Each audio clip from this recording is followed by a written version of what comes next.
മുഅ്മിനീങ്ങളെ, മുഹമ്മദ് നബി സല്ലല്ലാഹു അലൈഹി വസല്ലമ തങ്ങളുടെ കുടുംബമാണ് ലോകത്തെ ഏറ്റവും പ്രസിദ്ധമായ കുടുംബം. കുടുംബം എന്നതിന് അറബിയിൽ ആല് എന്നും അയ്യാൽ എന്നും അഹ്ല് എന്നും പറയും. അഹ്ല് വളരെ വിശാലമായ അർത്ഥത്തിലുള്ളതാണ്. അതിന് താഴെ അർത്ഥം കിട്ടുന്നതാണ് ആല്. അയ്യാൽ എന്ന് പറഞ്ഞാൽ രക്തബന്ധം ഉദ്ദേശിച്ചുകൊണ്ട് പറയുന്ന വാക്കാണ്. അതിൽ മക്കളാണ് ഉൾപ്പെടുക പ്രധാനമായും.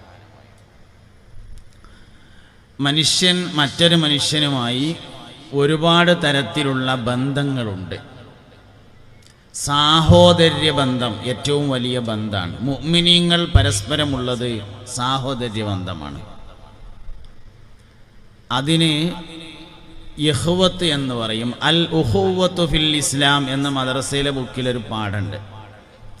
ഇസ്ലാമിലെ സാഹോദര്യ ബന്ധം എന്നാണ് ആ പറയുന്നതിൻ്റെ അർത്ഥം.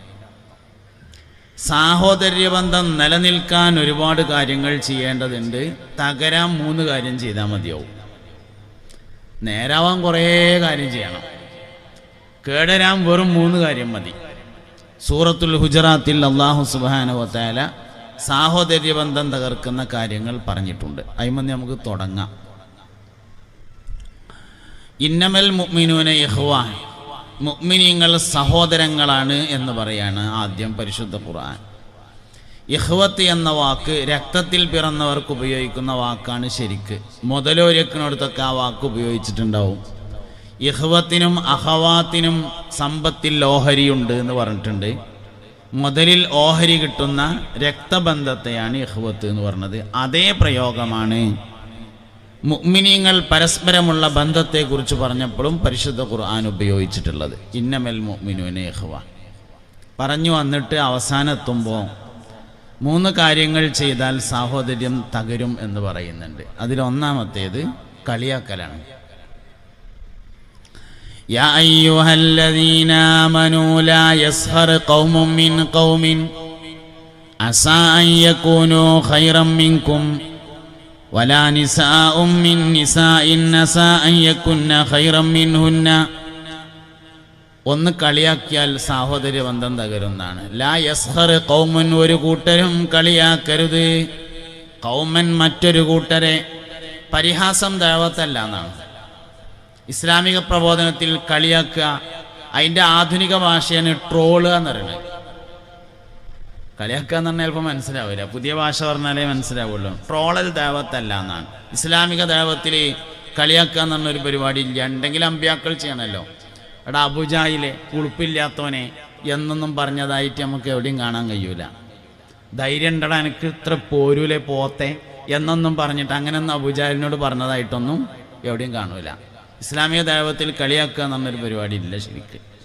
അപ്പോൾ അതുകൊണ്ട് പരിഹാസം, ട്രോളൽ എന്നത് ദഅവത്തല്ല, അത് സാഹോദര്യബന്ധം തകർക്കുന്നതാണ്. ആരും ആരെയും കളിയാക്കാൻ പാടില്ല. ഒരു സമൂഹവും മറ്റൊരു സമൂഹത്തെ കളിയാക്കാൻ പാടില്ല. ലാ യസ്ഖർ ഖൗമുൻ, ഒരു കൂട്ടരും പരിഹസിക്കരുത്. യസ്ഖർ എന്നുള്ളതിൻ്റെ ശരിക്ക് നമ്മളെ ഇന്നത്തെ ഒരു ഭാഷയിൽ അർത്ഥം വെച്ചാൽ കൊച്ചാക്കരുത് എന്നാണ്. ലാ യസ്ഖർ ഖൗമുൻ മിൻ ഖൗമിൻ, ഒരു കൂട്ടരും മറ്റൊരു കൂട്ടരെ കൊച്ചാക്കരുത്. അസാ അൻ യകൂനൂ ഖൈറൻ മിൻകും, പരിഹസിക്കുന്നവർ, പരിഹസിക്കപ്പെടുന്നവർ പരിഹസിക്കുന്നവരെക്കാൾ ഖൈറായിരിക്കും. വലാ നിസാഉം മിൻ നിസാഇൻ, ഒരു പെണ്ണും മറ്റൊരു പെണ്ണിനെയും കളിയാക്കരുത്.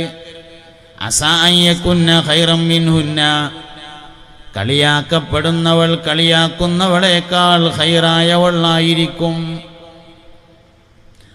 ഇന്ന് വലിയ വലിയ പ്രഭാഷണങ്ങൾ വരെ പരിഹാസമായി മാറിയിട്ടുണ്ട്. വലിയ വലിയ പരിപാടികൾ വരെ, വലിയ വലിയ സമ്മേളനങ്ങൾ വരെ കളിയാക്കലാണ്. അതിന് നമ്മൾ നല്ല പേരൊക്കെ ഇടും. ഹാസ്യ കഥാപ്രസംഗം എന്നൊക്കെ പറയും. രാഷ്ട്രീയ ഹാസ്യ കഥാപ്രസംഗം എന്നൊക്കെ പറയും. വലിയ വലിയ പരിപാടിയൊക്കെ കളിയാക്കുന്ന പരിപാടിയായി മാറിയിട്ടുണ്ട്. അതുകൊണ്ട് കളിയാക്കിയാൽ സാഹോദര്യബന്ധം തകരുമെന്നാണ് പരിശുദ്ധ ഖുർആൻ. ഒന്നാമത്തെ കാര്യം അതാണ്. രണ്ടാമത്തേത് വലാ തൽമിസു അൻഫുസകും, സ്വന്തം ശരീരത്തെ ആക്രമിക്കരുത്. ഒരുപാട് വിശദീകരണങ്ങൾ നൽകപ്പെട്ടിട്ടുള്ള ഒരു വചനമാണ് സ്വന്തം ശരീരത്തെ ആക്രമിക്കരുത് എന്നത്. സ്വന്തം ശരീരത്തോട് ചെയ്യുന്ന ഏറ്റവും വലിയ അക്രമം ആത്മഹത്യയാണ്. ആത്മഹത്യാ പ്രവണത സാഹോദര്യബന്ധം തകർക്കുമെന്നാണ്. അതുകൊണ്ട് അത് വളരാൻ അനുവദിക്കാൻ പാടില്ല. ഖളായിലുള്ള വിശ്വാസം ആത്മഹത്യയെ തടയും. മുസ്ലിങ്ങൾക്ക് മാത്രമുള്ള വിശ്വാസമാണ് ഖളായിലുള്ള വിശ്വാസം. ഖളായിൽ ഒരാൾക്ക് വിശ്വാസം വന്നതിൻ്റെ ശേഷം അള്ളാനെ വിശ്വാസം വരിക എന്നുള്ളത് ഉണ്ടാവില്ല. അള്ളാനെയും അള്ളാന്റെ റസൂലിനെയും വിശ്വാസം വന്നാൽ ഖളായിലും ഖദറിലും വിശ്വാസം വരലാണ് ഉണ്ടാവുക. ഖളാ ഉള്ള അല്ലല്ല, അള്ളാന്റെ ഖളാ ആണ്. ഖളാ മനസ്സിലായി, അതുകൊണ്ട് അല്ല ഉണ്ട് എന്നൊരാൾക്ക് തോന്നൂല. അല്ല ഉണ്ട്, അതുകൊണ്ട് ഖളാ ഉണ്ട് എന്നേ തോന്നുള്ളൂ. അതുകൊണ്ട് അള്ളാനെയും അള്ളാന്റെ റസൂലിനെയും വിശ്വാസം വന്നാലേ ഖളായിലും ഖദറിലും വിശ്വാസം വരുള്ളൂ. ഖളായിലും ഖദറിലും വിശ്വാസമുണ്ടെങ്കിൽ ആത്മഹത്യാ പ്രവണത ഉണ്ടാവൂല.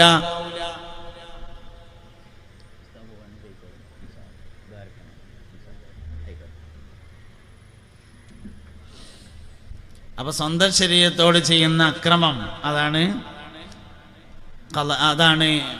ഒന്ന് ആത്മഹത്യ എന്ന് പറയുന്നത്. ഇങ്ങനെ സ്വന്തം ശരീരത്തോട് ഒരുപാട് ആക്രമണങ്ങളുണ്ട് എന്നാണ്. വൃത്തിയില്ലാതെ നടക്കുക സ്വന്തം ശരീരത്തോട് ചെയ്യുന്ന അക്രമമാണ്.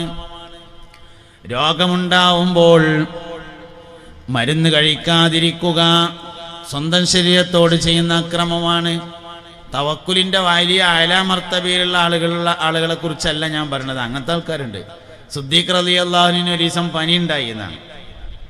പനി ഉണ്ടായപ്പോൾ മൂപ്പരോട് ആൾക്കാർ ചെന്നിട്ട് പറഞ്ഞു, ഒന്ന് പോയിട്ട് ഡോക്ടറെ കാണല്ലേ എന്ന് ചോദിച്ചു. അതിൽ മൂപ്പര് പറഞ്ഞു, ഞാൻ ഡോക്ടറെ കണ്ടിട്ട് വരികയാണ് പറഞ്ഞു. അപ്പോൾ ആൾക്കാർ ചോദിച്ചു, എന്തേ ഡോക്ടർ പറഞ്ഞതെന്ന് ചോദിച്ചു. അതിൽ പറഞ്ഞു, ഞാൻ എനിക്ക് ഇഷ്ടമുള്ള മാതിരിയൊക്കെ കാട്ടുമെന്ന് പറഞ്ഞിട്ടുണ്ട് പറഞ്ഞു. അള്ളാനെയാണ് മൂപ്പര് ഉദ്ദേശിക്കണത്. അപ്പം അങ്ങനെ തവക്കുലിൻ്റെ വല്ല മർത്തബയിലുള്ള ആൾക്കാരെ പറ്റിയിട്ടല്ല ഞാൻ ഈ പറയണത് കേട്ടോ. ദണ്ണുണ്ടാകുമ്പോൾ മരുന്ന് കഴിക്കണം, വിശക്കുമ്പോൾ ഭക്ഷണം കഴിക്കണം. കഴിക്കാതിരിക്കുന്നത് സ്വന്തം ശരീരത്തോട് ചെയ്യുന്ന അക്രമാണ്. മൂത്രമൊഴിക്കാൻ മുട്ടിയാൽ മൂത്രമൊഴിക്കണം, അല്ലെ പിന്നെ കുറച്ച് കഴിഞ്ഞാൽ കിഡ്നിയൊക്കെ ടെസ്റ്റ് ചെയ്യേണ്ടി വരുന്നതാണ്. മൂത്രം എന്ന നിയമത്താണത്രേ മനുഷ്യൻ ഏറ്റവും കൂടുതൽ നിഷേധത്തോടു കൂടെ കാണുന്ന നിയമത്ത് എന്നാണ്. മനുഷ്യൻ ഏറ്റവും നിഷേധത്തോടു കൂടെ രാത്രി 1:30 മണിക്ക് വേങ്ങര അങ്ങാടിയിൽ ബസ് സ്റ്റാൻഡിൻ്റെ അടുത്ത് കോയപ്പാപ്പാൻ്റെ മക്ബറിൻ്റെ അടുത്ത് വന്നാൽ 1.5 ലക്ഷം ഉറുപ്യ തരാമെന്ന് ഒരാൾ പറഞ്ഞാൽ മൊബൈലിൽ അലാറം വെച്ചിട്ട് പോയി കാത്തുക്കും. അതേ സമയത്ത് ഒരു 1:30 മണിക്കൊന്ന് മൂത്രമൊഴിക്കാൻ മുട്ടിയാൽ പണ്ടാണ് മൂത്രമൊഴിക്കാൻ മുട്ടിയിട്ടെന്ന് പറയും. എന്തേ? 1.5 ലക്ഷം നിയമത്താണ്. മൂത്രമൊഴിക്കാൻ മുട്ടൽ നമുക്ക് നിയമത്തല്ല. അതാണ് കാരണം. നിയമത്തൊക്കെ സ്വീകരിക്കാൻ നമ്മൾ റെഡിയാണ്. 2 ലക്ഷം ഉറുപ്യ നമുക്ക് നിയമത്താണ്. 3 കോടി ഉറുപ്യ ഉണ്ടായാലും ഒരു തുള്ളി മൂത്രം ഉണ്ടാക്കാൻ കഴിയൂല. ഡയാലിസിസ് ചെയ്യാന്ന് പറഞ്ഞാൽ മൂത്രം ഉണ്ടാക്കല്ല, രക്തത്തിൽ നിന്ന് ദുഷിച്ച നീരിനെ കുത്തിയെടുത്ത് കളയുന്ന പരിപാടിയാണ് ഡയാലിസിസ് എന്ന് പറഞ്ഞത്. മൂത്രം ഉണ്ടാക്കാൻ അള്ളാന്റെ മെഷീൻ തന്നെ ഉള്ളൂ. അതുകൊണ്ട് മനുഷ്യൻ നിഷേധിക്കുന്ന നിഅമത്തുകളിലെ ഏറ്റവും പ്രധാനപ്പെട്ട നിഅമത്ത് മൂത്രമെന്ന നിഅമത്താണ് എന്നാണ്. ഇങ്ങനെ ഒരുപാട് നിഅമത്തുകളെ നമ്മൾ നിഷേധിച്ചു കൊണ്ടിരിക്കുന്നുണ്ടെന്നാണ്. അപ്പോൾ സ്വന്തം ശരീരത്തോട് ചെയ്യുന്ന അക്രമമാണത്. വളരെ പ്രധാനപ്പെട്ടതും ഇന്നത്തെ സാഹചര്യത്തിൽ പറയേണ്ടതുമായ ഒരക്രമമുണ്ട്. ബുദ്ധിയെ ആക്രമിക്കലാണത്. ലഹരി ഉപയോഗിക്കൽ ബുദ്ധിയോട് ചെയ്യുന്ന അക്രമമാണ്. കണക്ക് പറഞ്ഞിട്ടൊന്നും കാര്യമില്ല. അവിടെ അത്ര കള്ളുടിച്ചു, ഇവിടെ അത്ര കള്ളുടിച്ചു, ഓണത്തിന് അത്ര കുടിച്ചു, ക്രിസ്മസിന് ഇത്ര കുടിച്ചു, പെരുന്നാൾക്ക് ഇത്ര കുടിച്ചു. കണക്ക് പറഞ്ഞിട്ട് എന്താ കാര്യം? എന്താ നമ്മൾ ചെയ്യേണ്ടതെന്നാണ് ആലോചിക്കേണ്ടത്. പുതിയ തലമുറ ലഹരിക്കടിമപ്പെടാതിരിക്കാൻ മുതിർന്നവർ, കാരണന്മാര്, മുതിർന്നവര്, വാപ്പാര്, ജ്യേഷ്ഠന്മാര് അടയാളങ്ങൾ പ്രത്യക്ഷമാകുന്നുണ്ടോന്ന് ശ്രദ്ധിക്കണം. മദ്യപാനികൾക്ക് ദുനിയാവിലും ആഖിറത്തിലും അടയാളം ഉണ്ടാവുന്നതാണ്. കള്ളുകുടിയൻ നാളെ മഹ്ശറയിൽ ഹാജരാകുമ്പോ അവന്റെ കഴുത്തിൽ ഒരു പാത്രം തൂങ്ങുന്നുണ്ടാകുമെന്നും അതിൽ നിന്ന് ദുർഗന്ധം വരുന്നുണ്ടാകുമെന്നും മുത്തുനബി സല്ലല്ലാഹു അലൈഹി വസല്ലം പറഞ്ഞിട്ടുണ്ട്. ഈ കുറച്ച് എക്കോ കൂടുതലുള്ളതായിട്ട് തോന്നുന്നുണ്ട്. ചിലപ്പോൾ ആ മതിലിൻ്റെ ആയിരിക്കും അതെന്ന് തോന്നുന്നുണ്ട്. പക്ഷേ എക്കോ കൂടുതലുള്ളതായിട്ട് തോന്നുന്നുണ്ട്. ഒന്ന് കുറച്ചാൽ നന്നായിരുന്നു. ഒരു പക്ഷേ അവിടെ അങ്ങനെ ഒരു ഉയരമുള്ള മതിലുണ്ടായതുകൊണ്ടായിരിക്കും. ഞാൻ ഇവിടെ ഇങ്ങനെ പറയുമ്പോൾ കുറേ അപ്പുറത്തുനിന്ന് ആരോ താളം കാട്ടുന്നുണ്ട്. ഞാൻ പറഞ്ഞ അതേമാതിരി വേറൊരാൾ അപ്പുറത്തുനിന്ന് പറയാം. ഒരു യാനബി എല്ലാവരും ചൊല്ലി, യാനബി സലാം അലൈക്കും, യാ റസൂൽ സലാം അലൈക്കും, യാ ഹബീബ് സലാം അലൈക്കും, സ്വലവാത്തുല്ലാഹി അലൈക്കും.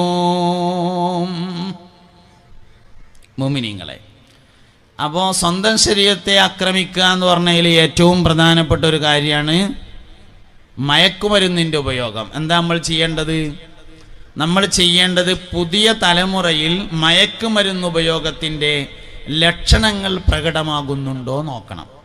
കള്ളുകുടി, ലഹരിയുടെ ഉപയോഗം ഏത് കാലത്തും അതിന് ലക്ഷണം ഉണ്ടായിരിക്കുന്നതാണ്. പക്ഷെ എല്ലാ കാലത്തും ഒരുപോലെ ആയിരിക്കൂല ലക്ഷണം.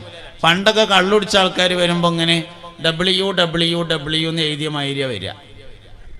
അതൊരു അടയാളമാണ്. പക്ഷെ ഇന്ന് ആ അടയാളമില്ല. ഇന്ന് ആട്ടം നിർത്തിയിട്ടുണ്ട്, ആടൂല, നേരെ ഇങ്ങനെ വരികയുള്ളൂ. അപ്പം അതുകൊണ്ട് പഴയ ലക്ഷണങ്ങൾ പുതിയ കാലത്ത് ഉണ്ടാവില്ല. അപ്പം ലക്ഷണം വേറെ ഉണ്ടാവും. പണ്ടൊക്കെ ഇങ്ങനെ കള്ളുടിച്ചാൽ ഓൻ്റെ കണ്ണ് ചോക്കും.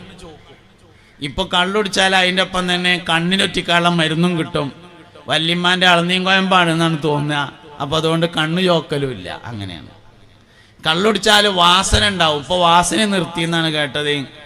മദ്യം, ലഹരി ഉപയോഗിക്കുന്ന ആൾക്കാർക്ക് ലഹരിയുടെ കൂടെ തന്നെ തൊള്ളയിലിടാൻ പറ്റിയ നല്ല ഊതിൻ്റെയൊക്കെ വാസനയുള്ള പാക്കൊക്കെ കിട്ടും. അപ്പോൾ കള്ളുടിച്ചിട്ട് വരുമ്പോൾ ആള് ദുബായിൽ നിന്ന് ഫ്ലൈറ്റ് ഇറങ്ങി വരിക എന്നൊക്കെ തോന്നുക. നല്ല ഊതിൻ്റെ സ്മെല്ലൊക്കെ ഉണ്ടാവും. അപ്പോൾ പഴയ അടയാളങ്ങൾ ഉണ്ടാവില്ല, പുതിയ അടയാളങ്ങൾ നോക്കണം.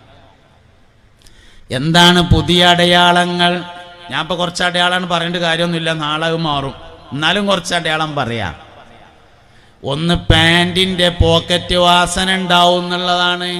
തിരുമ്പാൻ വേണ്ടി കഴിച്ചിടുമ്പോൾ ഉമ്മാര് നിർബന്ധമായിട്ടും കുട്ടികളെ പാൻറ്റിൻ്റെ പോക്കറ്റ് വാസനിച്ച് നോക്കണം.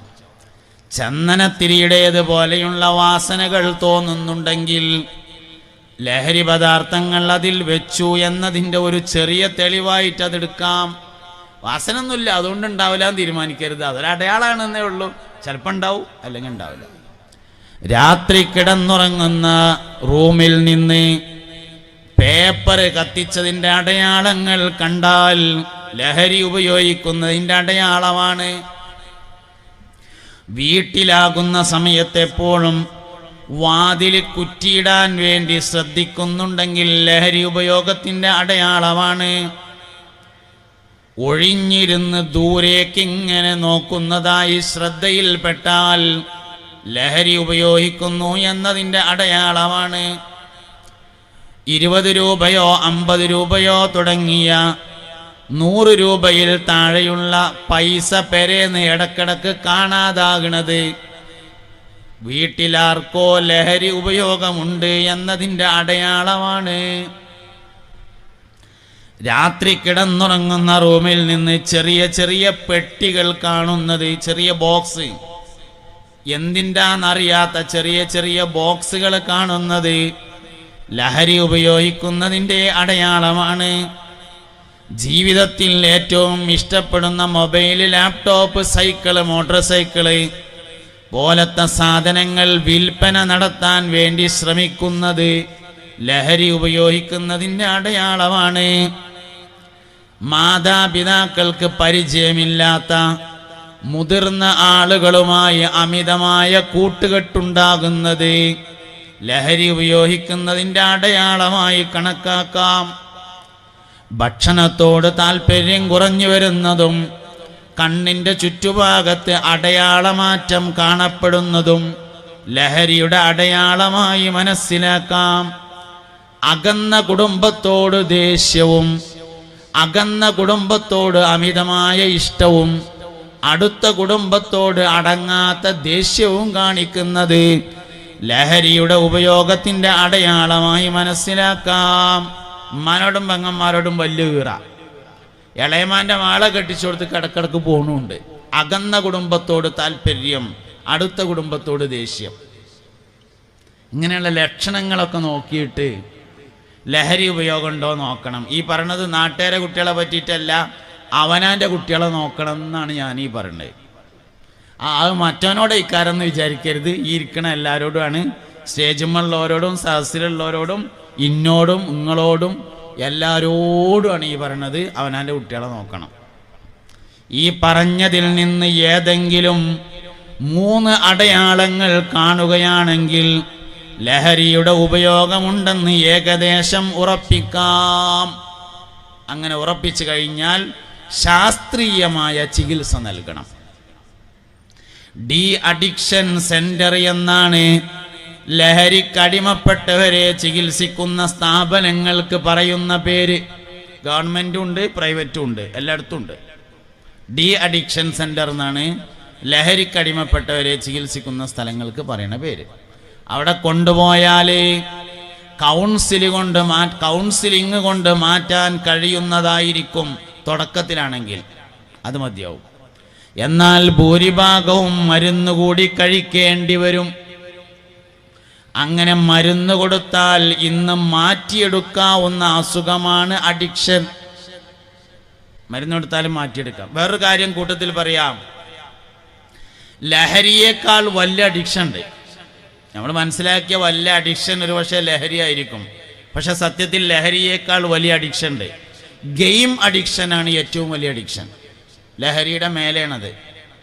ലഹരിക്ക് താഴെയുള്ള അഡിക്ഷനും ഉണ്ട്. ഷോപ്പിംഗ് അഡിക്ഷനാണ് ഏറ്റവും ചെറിയ അഡിക്ഷൻ.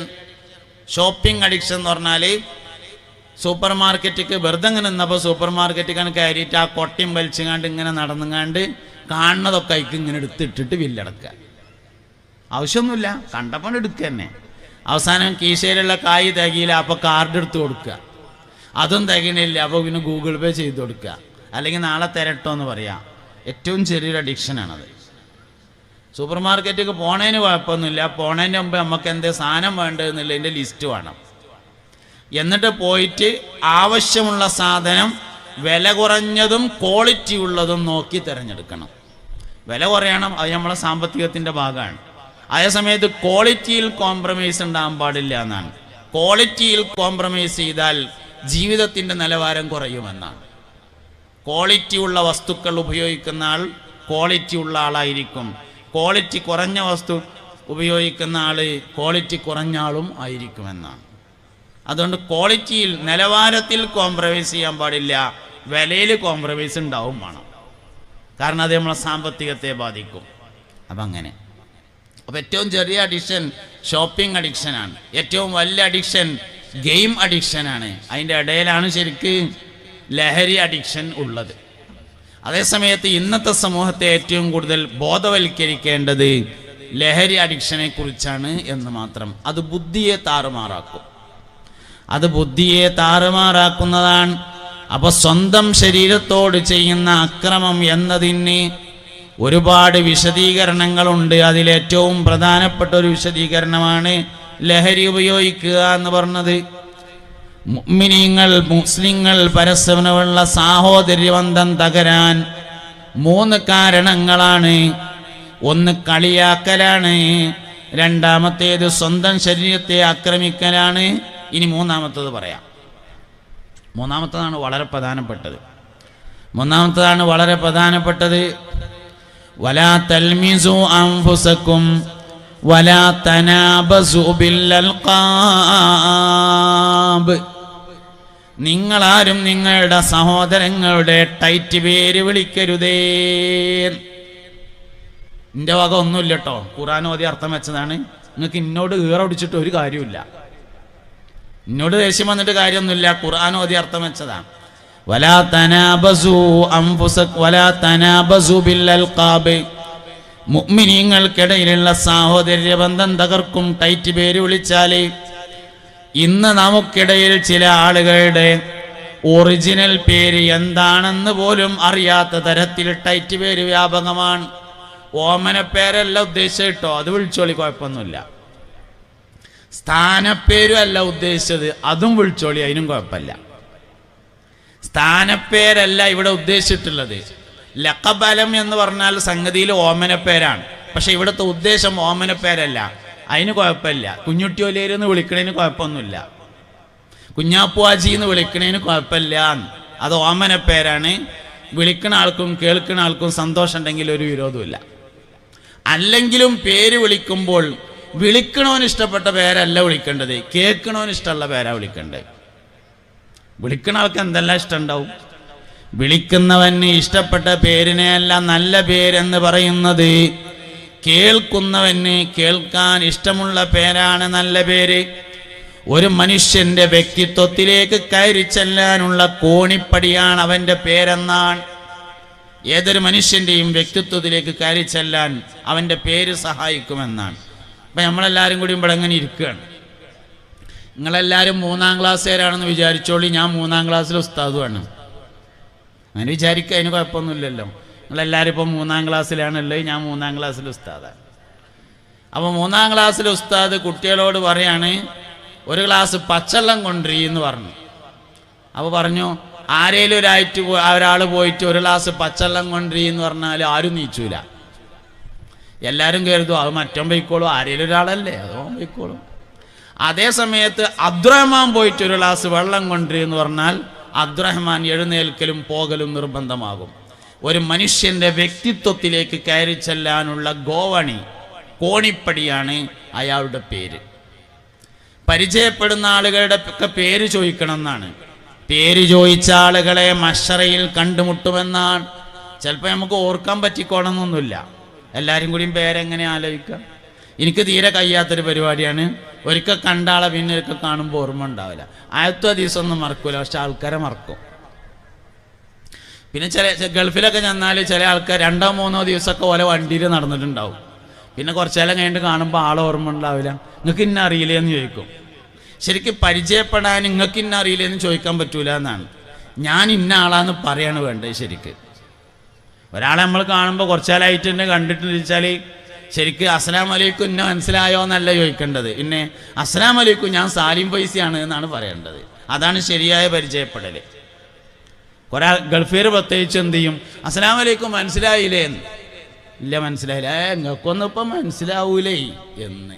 അങ്ങനെയൊന്നും പറയേണ്ട ആവശ്യമില്ലല്ലോ. എന്താ ഞാൻ ഇന്ന ആളാന്നാണ് പറഞ്ഞാൽ കുറേ എന്തേലും വെറുതെ മനുഷ്യന്മാരെ അടങ്ങാറാക്കേണ്ട കാര്യം എന്താ? അതിൻ്റെ ആവശ്യമില്ല. അങ്ങനെയല്ല പരിചയപ്പെടേണ്ടത്.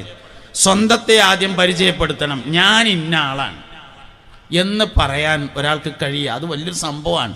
അപ്പം എന്താ വെച്ചാൽ പേരിനെ പറ്റി പറഞ്ഞതാണ്. ഏതൊരു മനുഷ്യൻ്റെയും വ്യക്തിത്വത്തിലേക്ക് കയറി ചെല്ലാൻ അവൻ്റെ പേര് സഹായകമാകുമെന്നാണ്. അത് വാപ്പട്ട പേര്. പിന്നെ സ്ഥാനപ്പേര് വിളിക്കാം. പിന്നെ വിളിക്കുകയാണെങ്കിൽ ഫൈസിന്ന് ചുരുക്കി വിളിക്കാം. സ്ഥാനപ്പേരാണത്, അത് വിളിക്കാം. അതേപോലെ ഓമനപ്പേരും വിളിക്കാവുന്നതാണ്. പക്ഷെ ഇപ്പറഞ്ഞ പേര് അതൊന്നുമല്ല, നമ്മളായിട്ടിട്ട പേര് അതുണ്ടാവും ചിലത്. 4ാം ക്ലാസ് പഠിക്കണ സ്കൂൾ പഠിക്കണ കുട്ടി ഒരു ദിവസം സ്കൂളിട്ട് വന്നപ്പോൾ വാപ്പാട് പറഞ്ഞു, വാപ്പാ ഞങ്ങളെ ഹെഡ്മാഷ എല്ലാവരും ചേനത്തലേന്നാ വിളിക്കല്. അതിൽ വാപ്പ പറയാണ്, എന്ത് ചേനത്തലേന്നാ വിളിക്കല്? അതിൽ വാപ്പ പറഞ്ഞു കൊടുത്തു, അങ്ങനെ അയാൾക്ക് പറ്റിയ പേരെന്നാണ് അത് എന്ന്. എന്നിട്ട് ഞാൻ കുട്ടി ഇവനെ സിറാത്ത് പാലം കിടക്കണ സമയത്ത് കയ്യമ്മ പിടിച്ചങ്ങാണ്ട് മണ്ടണത്തരെ. ഏത് ഗുരുനാഥനെ ചേനത്തല എന്ന് വിളിച്ച ആ കുട്ടി നടക്കുക പരിപാടി. അതപ്പം തന്നെ തിരുത്തണം. മോനെ ആര് വിളിച്ചാലും വാപ്പാൻ്റെ കുട്ടി വിളിക്കരുത് കിട്ടുമോ എന്ന് അപ്പം തന്നെ പറയാൻ വേണ്ടി പറ്റണം. പരിഹാസങ്ങളൊക്കെ നമ്മൾ പഠിപ്പിക്കണതാണ്, ടൈറ്റ് പേരൊക്കെ നമ്മൾ പഠിപ്പിക്കണതാണ്. അതിപ്പോൾ എല്ലാവരും അങ്ങനെ ആവുമ്പോൾ പിന്നെ അങ്ങനെ പറഞ്ഞാലല്ലാതെ പിന്നെ എങ്ങനെയെന്ന് പറയും. അല്ലാതെ എത്രോട്ടം പറഞ്ഞാലോ അറിയാച്ചാൽ അത്രോട്ടം പറയാനാണ് തീരുമാനിക്കണം. അതിപ്പോൾ ഞാൻ മാത്രം വിളിക്കാതിരുന്നിട്ട് എന്താ കാര്യം? നനക്ക് മാത്രം വിളിക്കാതിരുന്നാൽ എന്താ പറ്റുക? ലവ്മാണല്ലോ. എല്ലാവരും വിളി നിർത്തിയിട്ട് വേണം എനിക്ക് വിളിക്കാൻ നിർത്താൻ എന്നൊന്നും തീരുമാനിക്കണ്ടല്ലോ. അനക്ക് മാത്രമാണ് വിളിക്കണ്ടെന്ന് തീരുമാനിച്ചാലും സംഗതി നന്നാവും. അതുകൊണ്ട് മുഅ്മിനീങ്ങൾക്കിടയിലുള്ള ബന്ധം തകർക്കുന്ന പ്രധാനപ്പെട്ട ഘടകമാണ് ടൈറ്റ് പേര് വിളിക്കൽ, നിക്നെയിം, പേര് ഉപയോഗിക്കുക എന്നത്. അതുകൊണ്ട് ബിഇസൽ ഇസ്മുൽ ഫുസൂഖു ബഅദൽ ഈമാൻ, ആ പേര് വളരെ ചീത്തയുമാകുന്നു, ഈമാനിന് ശേഷം ചെയ്യുന്ന തമ്മാടിത്തരവുമാകുന്നു. തമ്മാടിത്തരാണ് അത് എന്നാണ് പരിശുദ്ധ ഖുർആൻ പറഞ്ഞത്, ടൈറ്റ് പേര് വിളിക്കൽ. അപ്പോൾ ബന്ധങ്ങൾ ധാരാളമുണ്ട്. അതിൽ ഏറ്റവും പ്രധാനപ്പെട്ട ഒരു ബന്ധമാണ് മുഅ്മിനീങ്ങൾ പരസ്പരമുള്ള ബന്ധം എന്ന് പറയുന്നത്. വേറൊരു ബന്ധമാണ് മാതാപിതാക്കളും മക്കളും തമ്മിലുള്ള ബന്ധം. മക്കളും മാതാപിതാക്കളും തമ്മിലുള്ള ബന്ധം, മാതാപിതാക്കളോട് മക്കൾക്കുള്ള കൊടുക്കുക ബാക്കിൽ നിന്ന് ഇങ്ങോട്ട് കൊടുത്തോളി കേട്ടോ, വെള്ളം ബാക്കിൽ നിന്ന് ഇങ്ങോട്ട് കൊടുത്തോളി. ബക്കറ്റ് പിരിവാണല്ലേ നമുക്ക്, അതും അതിൻ്റെ ഇടയിൽ നടന്നോട്ടെ. ചിലപ്പോൾ ഓരോരുത്തർ ഇങ്ങനെ നീച്ചു പോയാൽ ഓലരുന്ന് കായിട്ടൂല. അപ്പം അതുകൊണ്ട് ബക്കറ്റ് പിരിവും ആ വെള്ളത്തിൻ്റെ കൂടെ നടന്നോട്ടെ. ഏതായാലും ഇപ്പോൾ ഒരു കലപൂലം ഉണ്ടാവും, ആ കൂട്ടത്തിൽ രണ്ടും കഴിഞ്ഞു ആയിക്കോട്ടെ. അപ്പോൾ കായ് എടുത്ത് കൈ പിടിച്ചോളി, അതിൻ്റെ ഒപ്പം വെള്ളം കിട്ടുമോ വാങ്ങിയിട്ട് കുടിക്കുകയും ചെയ്താളി കേട്ടാ. ഇൻഷാ അല്ലാ രണ്ടും നടന്നോട്ടെ. അന്ത ഉമ്മുൻ ചൊല്ലി, അന്ത ഉമ്മുൻ അം അബുൻ മാ റഅയ്നാ ഫീഹിമാ മിസ്ല ഹുസ്നിക ഖത്തു യാ സയ്യിദി ഖൈറൻ നബി ലാ ഇലാഹ ഇല്ലല്ലാഹു ലാ ഇലാഹ ഇല്ലല്ലാഹ് ലാ ഇലാഹ ഇല്ലല്ലാഹു മുഹമ്മദുർ റസൂലുള്ളാഹ്. ശ്രദ്ധിക്കുക മുഅ്മിനീങ്ങളെ. അപ്പോൾ ബന്ധങ്ങൾ കുറേ ഉണ്ട്. ബന്ധമുള്ളവരെയാണ് ബന്ധു എന്ന് പറയുന്നത്. ബന്ധമുള്ള ആൾക്കാർക്കാണല്ലോ നമ്മൾ ഈ ബന്ധു എന്ന് പറയാം. പിന്നെ ബന്ധു എന്ന് നമ്മൾ ഇന്ന് അർത്ഥം വെക്കുന്നത് വേറെ അർത്ഥത്തിലാണ്, അതിലേക്ക് ഞാൻ വരാം. ബന്ധമുള്ള ആൾക്കാർക്കൊക്കെ ബന്ധു എന്ന് പറയും. അതിൽ വളരെ പ്രധാനപ്പെട്ട ഒരു ബന്ധമാണ് മുഅ്മിനീങ്ങൾ പരസ്പരമുള്ള സാഹോദര്യ ബന്ധം. വളരെ പ്രധാനപ്പെട്ട മറ്റൊരു ബന്ധമാണ് മാതാപിതാക്കളോട് മക്കൾക്കുള്ള ബന്ധം. മക്കൾക്ക് മാതാപിതാക്കളോടുള്ള ബന്ധം നിലനിൽക്കാൻ 10 കാര്യങ്ങൾ ചെയ്യണമെന്നാണ്. എന്നാലാണ് ബന്ധം നിലനിൽക്കുക. ഒന്നാമത്തെ കാര്യം, മാതാപിതാക്കൾക്ക് സലാം പറയലിനെ വ്യാപിപ്പിക്കണം. നമ്മളൊക്കെ പറയുന്നുണ്ട്, അത് ഒന്നുകൂടി ഉഷാറാക്കണം എന്നാണ് പറഞ്ഞതിൻ്റെ അർത്ഥം. ഉമ്മാക്കും വാപ്പാക്കും നമ്മളൊക്കെ ഇപ്പോൾ സലാം പറയലുണ്ട്. മുമ്പത്തൊക്കെ അപേക്ഷിച്ച് സലാം പറയലൊക്കെ കൈ പിടിക്കല്ലേ, സ്റ്റേജിമുള്ളവരൊന്നൊക്കെ മേടിച്ചോളി. എൻ്റെ അടുന്നല്ലാത്ത എല്ലാവരും ഒന്ന് മേടിച്ചോളി, സാസൊന്നും മേടിച്ചോളി.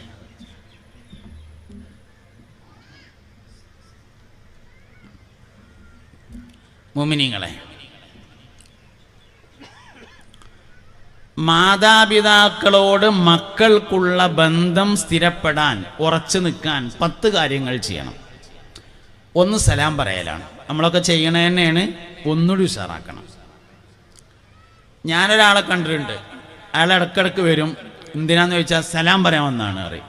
അങ്ങനത്തെ ഒരാൾ ഉമർ ബിൻ ഖത്താബ് റളിയല്ലാഹു അൻഹുവിന്റെ താരീഖിൽ അങ്ങനെ ഉണ്ട്. അങ്ങാടിയിലേക്ക് പോകാറുണ്ടായിരുന്നു. എന്തിനാ ചോദിച്ചാൽ ഒന്നിനല്ല, സലാം പറയാനെന്നാണ്. മുസ്തഫ നബി സല്ലല്ലാഹു അലൈഹി വസല്ലം തങ്ങൾ ഒരിക്കൽ പറഞ്ഞു, നിങ്ങൾ പരസ്പരമുള്ള സ്നേഹബന്ധം നിലനിൽക്കാൻ പറ്റിയ ഒരു കാര്യം ഞാൻ പറഞ്ഞു തരട്ടെയോ? അവലാ അദുല്ലുക്കും അലാ ശൈഇൻ ഇദാ ഫഅൽതുമൂഹു തഹാബബതും. നിങ്ങൾക്ക് പരസ്പരം സ്നേഹബന്ധം നിലനിർത്താൻ പറ്റുന്ന ഒരു കാര്യം ഞാൻ പറഞ്ഞു തരട്ടെയോ? സ്വഹാബത്ത് പറഞ്ഞു, ബലാ യാ റസൂലല്ലാഹ്, അള്ളാന്റെ റസൂലേ എന്നാ പറഞ്ഞു തരീന്ന് പറഞ്ഞു സല്ലല്ലാഹു അലൈഹി വസല്ലം. അപ്പോൾ പറഞ്ഞു, അഫ്ശുസ്സലാമ ബൈനക്കും, നിങ്ങൾക്കിടയിൽ സലാം പറയലിനെ വ്യാപിപ്പിക്കലാകുന്നു എന്ന് പറഞ്ഞു. അറിയുന്നവർക്കും അറിയാത്തവർക്കും സലാം പറയണം, എല്ലാവർക്കും സലാം പറയണം. അസ്സലാമു അലൈക്കും എന്ന അഭിവാദ്യം മുസ്ലിങ്ങൾക്കിടയിൽ പരസ്പരം പറയാനുള്ളതാണ്, അല്ലാത്തവരോട് പറയാൻ പറ്റൂല. അപ്പം നാളെ ഒരാൾ ചോദിച്ചു, എന്താ ഇപ്പോൾ അസ്സലാമു അലൈക്കും എന്ന് പറഞ്ഞാൽ അള്ളാൻ്റെ രക്ഷ എനിക്കുണ്ടാകട്ടെ എന്നല്ലേ? അതിപ്പോൾ എന്താ എല്ലാവരോടും പറഞ്ഞാൽ കുഴപ്പം, എല്ലാവരും കഴിച്ചിലേക്കോട്ടെ പറഞ്ഞു. അങ്ങനെയല്ല, അത് മനസ്സിലാക്കി കൊടുത്ത് ചെറിയൊരു പ്രശ്നം പറ്റിയതാണ്. അസ്സലാമു എന്ന വാക്കിൻ്റെ അർത്ഥം രക്ഷ എന്നാണ്. അതേ സമയത്ത് സലാം പറയുമ്പോൾ അസ്സലാമു അലൈക്കും എന്ന അസ്സലാമു കൊണ്ട്, മുഅ്മിനീങ്ങളെ ഈ പറയുന്നൊന്ന് ശ്രദ്ധിച്ചോളി, എല്ലാവർക്കും ആവശ്യമുണ്ടാവും. അമുസ്ലിങ്ങളോട് സലാം പറയാൻ പാടില്ല. എന്തുകൊണ്ട്? അസ്സലാമു അലൈക്കും എന്ന് പറഞ്ഞാൽ രക്ഷ നിങ്ങൾക്ക് ഉണ്ടാവട്ടെ എന്നല്ല. അപ്പം എന്താ എല്ലാവരോടും പറഞ്ഞാൽ എല്ലാവരും കഴിച്ചിലേക്കോട്ടെ എന്നൊക്കെ തോന്നും. സംഭവം നമ്മൾ മനസ്സിലാക്കേണ്ട ഒരു കാര്യം, അസ്സലാമു എന്ന് പറഞ്ഞ വാക്കിൻ്റെ അർത്ഥം രക്ഷ തന്നെയാണ്. പക്ഷേ ഇവിടെ ഒരു ഉദ്ദേശാർത്ഥമാണുള്ളത്. അതിന് സാങ്കേതിക പ്രയോഗം എന്ന് പറയും, അറബിയിൽ ഇസ്തിലാഹ് എന്ന് പറയും. സാങ്കേതിക പ്രയോഗം. ദീനുൽ ഇസ്ലാമിലെ എല്ലാ പ്രയോഗങ്ങളും സാങ്കേതികമാണ്. ഉദാഹരണമായിട്ട് പറയാം, സ്വലാത്ത് എന്ന് പറഞ്ഞ വാക്കിനർത്ഥം ദ്വാരക്കുക എന്നാണ്. അതേസമയത്ത് അസ്സലാത്തു ജാമിയ എന്ന് പറഞ്ഞാൽ ദ്വാരക്കുക എന്നല്ലല്ലോ. അസ്സലാത്തു ഖൈറും മിനൻ നൗം എന്ന് രാവിലെ മുക്കറി വിളിച്ചു പറഞ്ഞതിൻ്റെ അർത്ഥം ദ്വാരക്കുക എന്നല്ല. പിന്നെന്താ, നമ്മൾ റെയിൽവേ സ്റ്റേഷനിൽ ചെന്നാൽ, അല്ല എയർപോർട്ടിൽ ചെന്നാൽ അവിടെ ഇങ്ങനെ എഴുതി വെച്ചിട്ടുണ്ടാവും പ്രയർ ഹാൾ എന്ന് എഴുതി വെച്ചിട്ടുണ്ടാവും. ദ്വാരക്കണ സ്ഥലം എന്നല്ല സംഗതി. ഇപ്പോൾ പ്രയർ എന്ന് പറഞ്ഞാൽ ദ്വാരക്കുക എന്നാണ്. പക്ഷെ പ്രയർ ഹാൾ പറഞ്ഞാൽ ദ്വാരക്കണ സ്ഥലം എന്നല്ലല്ലോ, നിക്കരിച്ചുന്ന സ്ഥലം എന്നാണ്. അപ്പോൾ അസ്വലാത്തു എന്ന് പറഞ്ഞാൽ നിയ്യത്തോടുകൂടി തക്ബീറത്തുൽ ഇഹ്റാം കൊണ്ട് തുടങ്ങി സലാം കൊണ്ട് അവസാനിക്കുന്ന ചില പ്രത്യേക വാക്കുകളും പ്രവൃത്തികളും അടങ്ങിയ ഒരു ഇബാദത്തിന് പറയുന്ന പേരാണ് അസ്വലാത്തു എന്ന് പറയുന്നത്. ഇത് ശ്രദ്ധിച്ചില്ലെങ്കിൽ മിസ്സാവും. പിന്നെ അതിൻ്റെ ശേഷം എന്തേപ്പാ പറഞ്ഞതെന്ന് മനസ്സിലായില്ല എന്ന് തോന്നുന്നു. ഞാൻ ഏതായാലും പറയാൻ തുടങ്ങിയ സ്ഥിതിക്ക് ഇനി അത് പറയണമല്ലോ വെച്ചിട്ട് പറയാൻ കേട്ടോ. അതുകൊണ്ട് നിങ്ങൾ ഇത് ശ്രദ്ധിക്കണം. സക്കാത്ത് എന്ന് പറഞ്ഞാൽ ശുദ്ധിയാക്കുക എന്നാണ് അർത്ഥം. ഒരു 100 നോട്ട് എടുത്തുകൊണ്ടാണ് കഴുകി ഒരാൾ, എന്നിട്ട് അവൻ പറഞ്ഞു ഞാൻ സക്കാത്തൊക്കെ കൊടുത്തിട്ടുണ്ട് പറഞ്ഞാൽ സംഗതി നടക്കൂല. ആ വാക്കർത്ഥമല്ല. സൗം എന്ന് പറഞ്ഞാൽ പിടിച്ചിരിക്കാന്നിരുന്നു. മിനി ബസ്സിൽ വേങ്ങരക്ക് പോകാൻ വേണ്ടി കയറിയപ്പോൾ സീറ്റില്ല, അതിൽ കമ്പിയമ്മ പിടിച്ചാണ്ടങ്ങ് നിന്നാൽ സൗമാവൂലല്ലോ.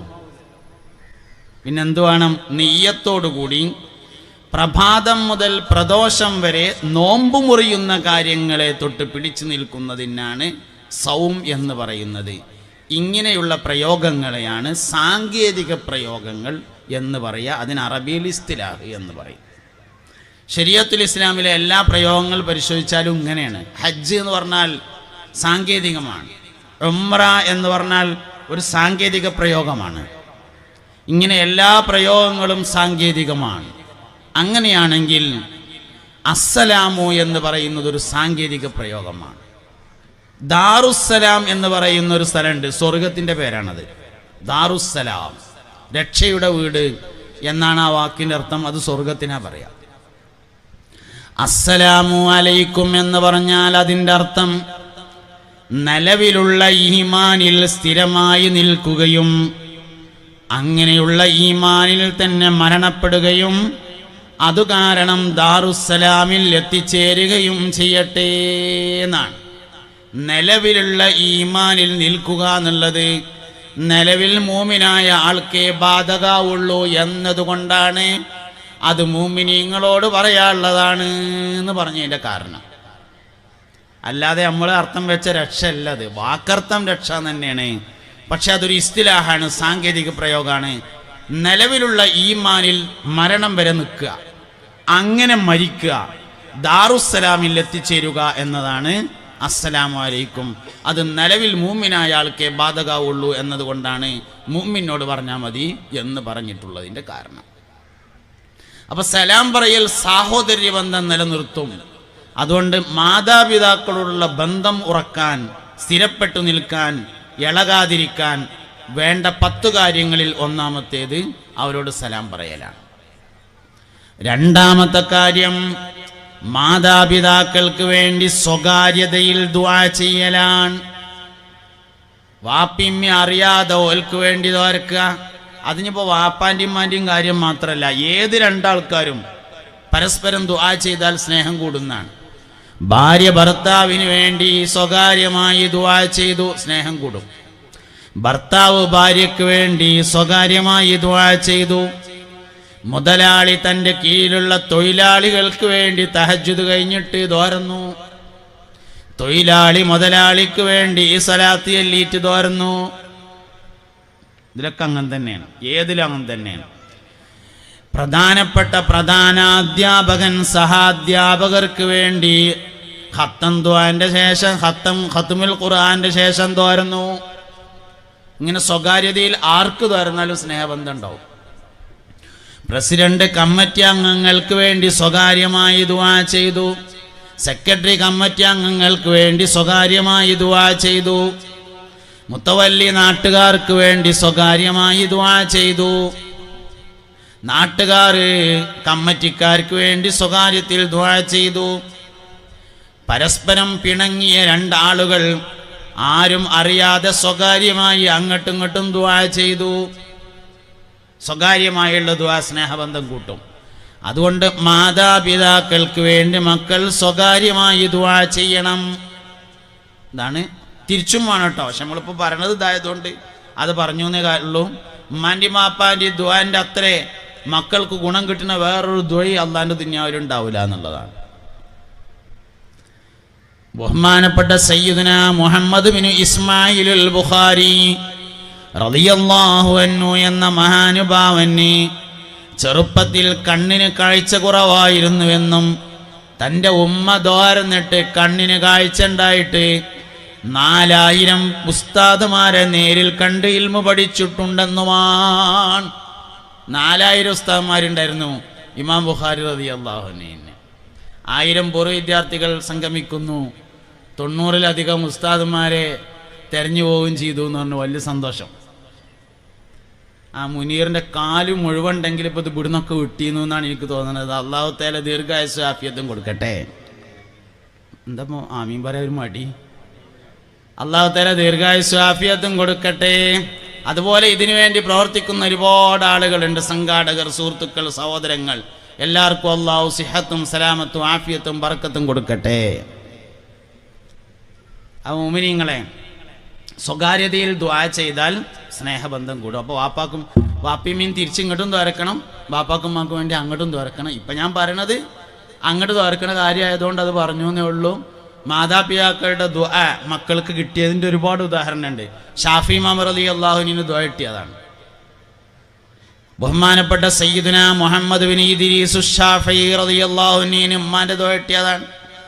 ഗൗസുൽ ആലം സുൽത്താൻ മുഹിയുദ്ദീൻ അബ്ദുൽ ഖാദിർ ജിലാനി ഖദ്ദസല്ലാഹു സിർറഹുൽ അസീസ് മഹാനവറുകൾക്ക് ഉമ്മാന്റെ ദുആ കിട്ടിയതാണ്. മിസ്റിലെ രാജാവായിരുന്നു സയ്യിദുനാ യൂസുഫ് അലൈഹിസ്സലാം. ഉമ്മാന്റെ ദുആ കിട്ടിയതായിരുന്നു. അപ്പം ഉമ്മാന്റെ ദുആ വളരെ പ്രധാനപ്പെട്ടതാണ്. മാതാപിതാക്കൾക്ക് അങ്ങോട്ടും സ്വകാര്യതയിൽ ദുആ ചെയ്യണം. അതാണ് രണ്ടാമത്തെ കാര്യം. മൂന്നാമത്തെ കാര്യം, മാതാപിതാക്കൾക്ക് മുന്തിയ പരിഗണന നൽകണം. ആരെക്കാളും ഉമ്മാനെയും ബാപ്പാനെയും പരിഗണിക്കണം. എന്ത് വിഷയമുണ്ടെങ്കിലും എന്ത് കാര്യമാണെങ്കിലും ഉമ്മാക്കും വാപ്പാക്കും വലിയ പരിഗണന നൽകണം, മുന്തിയ പരിഗണന. ഭാര്യയേക്കാൾ, ഭർത്താവിനേക്കാൾ, സുഹൃത്തുക്കളേക്കാൾ, സഹോദരങ്ങളെക്കാൾ, കൂട്ടുകാരേക്കാൾ, വീടിനേക്കാൾ, കച്ചവടത്തേക്കാൾ, സുന്നത്ത് നിസ്കാരത്തേക്കാൾ. അതാണ് ജുറൈജിൻ്റെ കഥ. നിങ്ങളൊക്കെ കേട്ടതാണ് കഥ, അതുകൊണ്ട് ഞാൻ പറയണില്ല. എന്തിനേക്കാളും മാതാപിതാക്കൾക്ക് മുന്തിയ പരിഗണന നൽകുക എന്നതാണ് മൂന്നാമത്തേത്. നാലാമത്തെ കാര്യം, മാതാപിതാക്കളുടെ കൽപ്പനകളെ ശിരസാ വഹിക്കലാണ്. ഞമ്മക്ക് യോജിപ്പില്ല, എന്നാലും വാപ്പ പറഞ്ഞല്ലേ അങ്ങനെ തന്നെ ആയിക്കോട്ടെ. നമുക്ക് വേണ്ടത്രയാണ് ബോധിച്ചിട്ടില്ല, എന്നാലും ഉമ്മ പറഞ്ഞല്ലേ അങ്ങനെ തന്നെ ആയിക്കോട്ടെ. മാതാപിതാക്കളുടെ കൽപ്പനകൾക്ക് വലിയ പ്രാധാന്യം നൽകണം. അഞ്ചാമത്തെ കാര്യം, എന്ത് വിഷയങ്ങൾക്കും മാതാപിതാക്കളുടെ ഉപദേശം തേടണം. സൂപ്പർ മാർക്കറ്റ് തുടങ്ങുകയാണ്, വാപ്പാടം ചോദിക്കുക, ഉമ്മാടം ചോദിക്കുക, ഓല അഭിപ്രായം അറിയാം. ഗൾഫിൽ പോവുകയാണ്, വാപ്പാടെന്ന് വിവരം പറയാ, ഉമ്മാടെന്ന് വിവരം പറയാ. ഉമ്രക്ക് പോവുകയാണ്, വാപ്പാടെന്ന് വിവരം പറയാ, ഉമ്മാട് വിവരം പറയാ. പെരപ്പണി തുടങ്ങുകയാണ്, വാപ്പാട് വിവരം പറയാ, ഉമ്മാനോട് പറയാ, അഭിപ്രായം ചോദിക്കുക. ഏത് വിഷയത്തിലും മാതാപിതാക്കളോട് കൂടിയാലോചന നടത്തലാണ് അഞ്ചാമത്തെ കാര്യം. ഇന്നിപ്പോൾ നമ്മൾ സമൂഹത്തിൽ കാണുന്ന വലിയൊരു പ്രശ്നമുണ്ട്. കുട്ടികളിങ്ങനെ ലേശം വലുതായി വന്ന് ഒരാൾ അക്കരമ്മ പോയി ഓന് കുറഞ്ഞൊരു വരുമാനമൊക്കെ ആയി, ഒരാൾ ഇക്കരമ്മ പോയി ഓനും തിരക്കടില്ലാത്ത വരുമാനമൊക്കെ ആയി, ഒരാൾ നടുവിൽ ചെറിയൊരു കച്ചവടം തുടങ്ങി ഓനും വലിയൊരു കുഴപ്പമില്ലാതായി. അങ്ങനെയൊക്കെ തന്നെ നല്ല മട്ടത്തിലായാൽ ഇമ്മിയും മക്കളും കൂടി ഒന്നായിട്ട് വാപ്പാനൊരു ചവിട്ടേണ്ടി ഒട്ടു. പിന്നെ വാപ്പാക്ക് ആ പെരയിലൊരു സ്ഥാനമില്ല.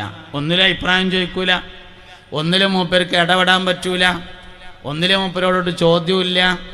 മൂപ്പര ആ നഴ്സറി കുട്ടി സ്കൂളിൽ നിന്ന് വരുമ്പോൾ ബസ്സിൻ്റെ അവിടെ നിന്ന് പോയിക്കുക, രാവിലെ ആ മീൻകാരൻ വരുമ്പോൾ ഒന്ന് വാങ്ങിങ്ങാണ്ട് പെരയെ കൊണ്ടേ കൊടുക്കുക. വൈകുന്നേരം ഒരു ടോർച്ച് എടുത്തുങ്ങാണ്ട് മഗ്‌രിബിക്ക് പള്ളിക്കൊക്കെ പോവുക. ഇങ്ങനെയൊക്കെയുള്ള 1-2 പരിപാടി മാത്രമായിട്ട് വാപ്പാക്ക് ഒതുങ്ങി. വേറെ പെരയിലൊരു അഭിപ്രായത്തിനും മുപ്പരില്ല, ചോദിക്കലുമില്ല, പറയലുമില്ല. ഇന്ന് നമ്മൾ കണ്ടുകൊണ്ടിരിക്കുകയാണ്. അള്ളാൻ്റെ ആദ്യത്തെ ഖൽഖ് വാപ്പയാണ്, ഉമ്മല്ല കേട്ടോ. അള്ളാഹു തആല ആദ്യം പഠിച്ചത് വാപ്പാനെയാണ്. അതിനാണ് നമ്മൾ അബൂനാ അബുൽ ബശർ എന്ന് പറയുന്നത്. സയ്യിദുനാ ആദം അലൈഹിസ്സലാം. അൽ അബു ഔ അൽ വാലിദു ഔസതു അബ്വാബിൽ ജന്ന ഹബീബുനാ റസൂലുള്ളാഹി. മുസ്തഫായ നബി തങ്ങൾ പറഞ്ഞിട്ടുണ്ട്, വാപ്പ സ്വർഗത്തിന്റെ നടുവിലെ വാതിലാകുന്നു. വാപ്പ ഒരു മനുഷ്യന്റെ അഡ്രസ്സാണ്. വാപ്പ എന്ന് പറഞ്ഞാൽ നമ്മൾ ആരാണ്, നമ്മൾ എന്താണ് എന്ന തീരുമാനം ശരിക്കും വാപ്പയാണ്. നമ്മളൊരു മനുഷ്യനെ പറ്റി പറയുമ്പോൾ ആദ്യം ചോദിക്കും എൻ്റെ വാപ്പ ആരാന്നാണ്.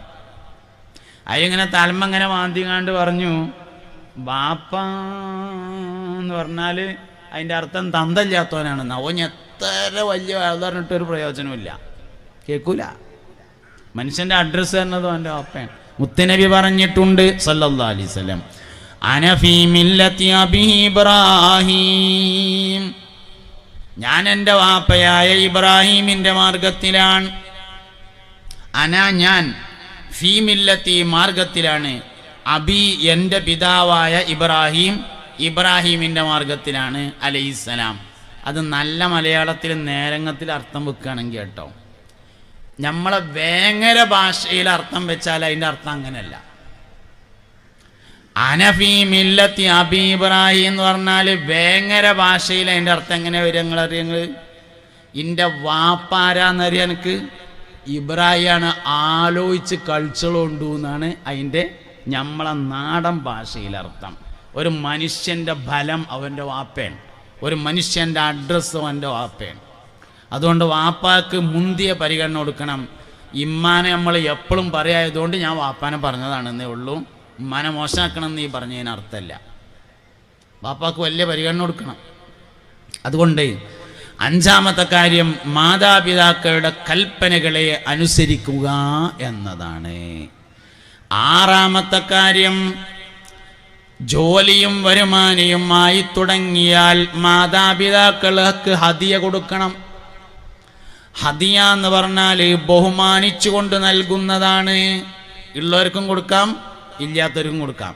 ബാപ്പാക്ക് ഇവിടെ അങ്ങാടിയിൽ കച്ചവടമുണ്ട്, അരിക്കച്ചവടമാണ്, നല്ല വരുമാനമുണ്ട്. എന്നാലും പെരുന്നാളാവുമ്പോൾ വാപ്പ ഒരു തുണിങ്ങുപ്പായെടുത്താളി ഇറങ്ങാണ്ട് ഒന്ന് കൊടുത്ത്, അതിൻ്റെ പേരാണ് ഹദിയ. ഉണ്ടെങ്കിലും കൊടുക്കണം, ഇല്ലെങ്കിൽ ഏതായാലും കൊടുക്കണം, ഉണ്ടെങ്കിലും കൊടുക്കണം. ഹദിയ ആർക്കും കൊടുക്കാൻ പറ്റും, ആർക്കും വാങ്ങാൻ പറ്റും, ആർക്കും സ്വീകരിക്കാം, ആർക്കും കൊടുക്കുകയും ചെയ്യാം. അപ്പം ഉണ്ടെങ്കിലും കൊടുക്കണം. ജോലിയും വരുമാനം, ആദ്യത്തെ ശമ്പളം കിട്ടി, ഇമ്മാക്കൊരോരി വാപ്പാക്കൊരോരി, പെരുന്നാളായി ഉമ്മാക്കൊരോരി വാപ്പ, അതിപ്പോൾ എന്തിനാ ഞാൻ കൊടുക്കണ, ഓലത്ത് ഇഷ്ടം പോലെ ഉണ്ടല്ലോ എന്ന് ചിന്തിക്കരുത്. ഓലത്ത് ഇഷ്ടം പോലെ ഉണ്ട്, ഓല കാര്യമൊക്കെ നടക്കുന്നുണ്ട്. അനക്ക് മാതാപിതാക്കളോടുള്ള ബന്ധം ഉറക്കണോ, ഇജ് കൊടുക്കണം. ഹദിയ കൊടുക്കണതിന് വലിയ പ്രാധാന്യമാണ്. ഹദിയ വളരെയധികം പ്രോത്സാഹിപ്പിക്കപ്പെട്ടിട്ടുള്ള കാര്യമാണ്.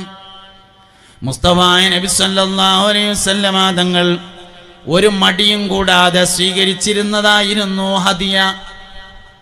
ആര് കൊടുത്താലും സ്വീകരിക്കും.